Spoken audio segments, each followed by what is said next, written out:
remembering a railroad that used to exist when I was a kid, growing up in the 1970s to late 70s to early 80s, in the same railroad that my grandfather worked with, and tracks that may be long gone that I can show you and revisit, just like this track, and tracks that still may be here that used to belong to the ACL.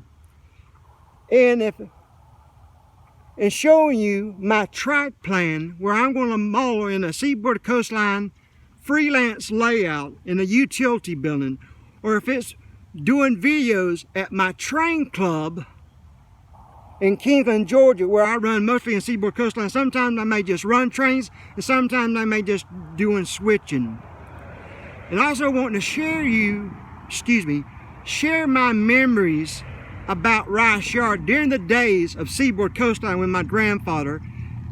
And we're going to go out on location of places that used to belong to the Seaboard Coastline when I was growing up as a kid. If it was with an uncle or aunt, or if it was more with my grandfather, all the things I remembered is remembering the old days of the old Seaboard Coastline in Raycross, Georgia, Blackshear, Georgia, Folkestone, Georgia, all the areas which I remember growing up as a kid, and all the way to the time it became Seaboard System.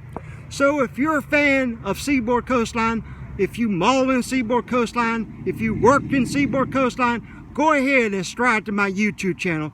And by the way, I am Scott. As we remember the days of Seaboard, as we